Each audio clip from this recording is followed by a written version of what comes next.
E aí, gurizada, beleza? Aqui é o Renan, professor, e a gente vai falar um pouco sobre esse conflito que anda acontecendo aí no leste europeu, que está interferindo no mundo inteiro e quais outras armas que se está usando em relação a isso. Solta a vinheta! Ia rolar a vinheta, mas a vinheta não rolou porque esse canal foi hackeado por ataques hackers de russos. Ah, então, gurizada, antes de mais nada, na descrição do vídeo aqui estão as minhas redes sociais. Enfim, né, aquela coisa toda aí, dá like, essa coisa toda que fala e as pessoas não fazem, mas a gente tem que falar. Vocês viram que tá acontecendo na Ucrânia ali um conflito gigantesco com a Rússia, então a gente tem alguns atores, né? A Ucrânia, a Rússia, a OTAN, os Estados Unidos. Rússia não quer que a OTAN invada, né, que cerque a Rússia, então a Ucrânia acaba sendo um país ali que a Rússia precisa estrategicamente sobre isso. Ao mesmo tempo a Ucrânia quer fazer parte da OTAN, e fica essa discussão, será que a Ucrânia tem direito ou não de fazer parte da OTAN? Cara, de acordo com qualquer tratado internacional teria direito sim, só que ao mesmo tempo a Rússia se sente muito invadida em relação a isso, e outro ao mesmo tempo que a gente fica pensando sempre é para que a OTAN existe? Sendo que a Guerra Fria já acabou e tal, ela era para ter se recolhido, mas ela ainda continua. Então a gente tem um cenário muito parecido com aquele livro Crônicas de uma Morte Anunciada, para quem já leu, do Gabriel Garcia Marques, que é tipo isso, todo mundo sabia que o brother ali ia morrer, ninguém faz nada para impedir, é meio que isso. No momento que a Ucrânia sinaliza para a OTAN, todo mundo sabia que possivelmente ia ter um conflito, e foi se escalonando a ponto do conflito já ter começado. Até o dia de hoje, as tropas russas estão, por exemplo, né, andando por Kiev. Ainda não conseguiram dominar, mas querem dominar Kiev até a hora de hoje, por exemplo.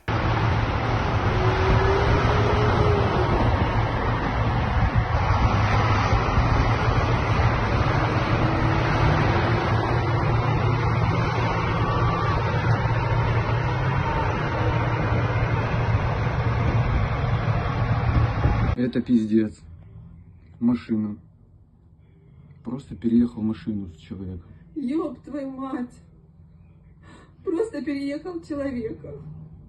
Ебать, вот это животное. Просто переехал машину. Cabe ressaltar também que a Ucrânia, com o presidente Danilo Gentili dos caras, né, era um país aí que acenou para uma série de grupos neonazistas, tá? Mesmo que isso tenha acontecido, isso aconteceu, é uma opinião bem pessoal, acredito que a Ucrânia deva ter o direito dela de ser amiguinha de quem ela quiser, tá? Mas eu sei que isso causa muita intriga aqui nos comentários, então vocês já podem escrever aqui a opinião de vocês sobre isso. A ideia desse vídeo é falar um pouco sobre guerra híbrida, que seria uma nova modalidade de guerra. A gente teve, basicamente, a guerra se dá ali entre grupos de pessoas que saem se dando soco a dar com pau, né? É isso. E só foi mudando a arma ao longo do tempo, né? Até a gente chegar ali, Primeira, Segunda Guerra Mundial, Guerra no Vietnã, né? Vai mudando as tecnologias, mas basicamente grupos de pessoas se matando. A guerra híbrida, ela traz alguns outros elementos para essa equação. Híbridos são misturas de duas coisas, né? Se a gente pegar uma égua e um jumento e cruzar, vou ter ali um burro. Tá? Isso seria uma coisa híbrida. Já a guerra híbrida é um conceito utilizado lá nos anos 2000 e tem a ver com implementar determinados tipos de estratégia. Isso é interessante, não é só uma, nem duas. É várias coisas que tu vai usar para enfrentar um país sem necessariamente um ataque militar. Então vou dar alguns exemplos para vocês entenderem. Eu posso fazer ataques cibernéticos ao país, eu posso lançar tweets contra o país ali para mostrar que o governo tô desmentindo o governo, fico lançando tweets e mais tweets. Eu posso ficar promovendo fake news em cima do país para o país, ir caindo, né, mudando as narrativas. Então a guerra híbrida é um pouco isso. Não é a parte militar, mas eu acabo de alguma forma, ataque cibernético dos tweets ou das fake news, eu também acabam mudando as narrativas de dentro do país, eu começo a criar um conflito interno dentro do país, ou começo a buscar justificativa para atacar esse país. A Rússia, ela é acusada de ter feito isso com a Ucrânia, antes da guerra, tá? Então a gente tem alguns exemplos, acho que foi em 2014, por exemplo, 2015, foi em 2015, onde a Ucrânia teve a rede elétrica delas hackeadas por usuários russos. Então a Rússia conseguiu, a gente pode falar, não foi a Rússia, foram hackers russos. Tudo bem, mas eles conseguiram hackear ali a rede elétrica. Então eu vou causando um caos interno. E daí fica difícil saber, quando um país entra em conflito, se isso é causado pela guerra híbrida ou não.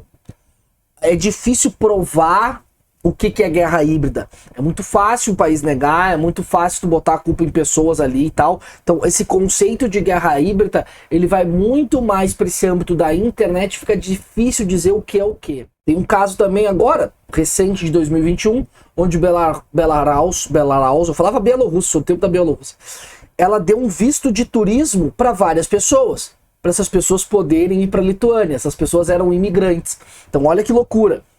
A Rússia, que é a aliada da Belarus, disse que ela pegou e convenceu a Bielorrússia de dar os vistos para esses imigrantes, para eles poderem entrar na Lituânia, para causar um caos na Lituânia, porque a Lituânia não estava preparada para um número tão grande assim de imigrantes.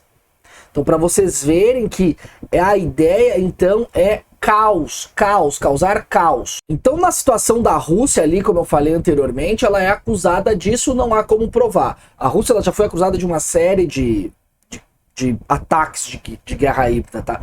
Porque cada vez mais, hoje em dia, é menos arma, mais drone, no sentido de, se for para entrar em conflito mesmo, para matar o outro, menos armas, né, e pessoas e mais drones. Mas cada vez mais essa guerra vai pro âmbito do algoritmo, dos hackers, do tentar implementar informações falsas, do tentar confundir a opinião pública. Cada vez mais a guerra é isso. E a gente pode fazer alguns paralelos aí com algumas eleições que a gente teve. A gente teve a eleição do Trump, a gente teve a eleição do Bolsonaro, até mesmo a própria eleição do Zelensky, que é o presidente aí da Ucrânia, onde os posicionamentos dessas pessoas, claro que vendiam uma ideia de antipolítica e tal, mas teve um uso de redes muito forte, principalmente a eleição do Donald Trump.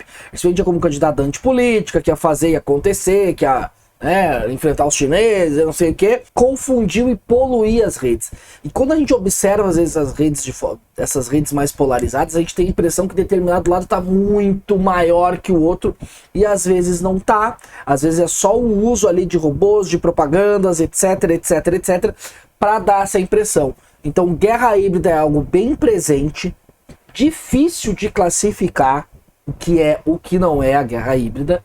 A gente não sabe direito sempre qual o motivo que está por pano de trás, mas a gente sabe que a guerra híbrida ela serve para enfraquecer um país ou para dar motivo para esse país ser invadido. E dentro disso hoje está entre as principais coisas que os países ficam observando para ver e para não sofrer com isso. Beleza, gurizada? Espero que vocês tenham entendido. Se gostou, dá like. Se não gostou, dá dislike. Escrevam aqui embaixo o que vocês pensam sobre isso. Será que o Brasil vive uma guerra híbrida? Será que não? Será que outro país que vive, já que a gente não sabe como classificar? Então essa ideia de fake news e confusão mental, ela foi já elevada num âmbito tão grande que a gente já não sabe o que fazer. Tá bom? Beijo no cérebro de todo mundo e tchau!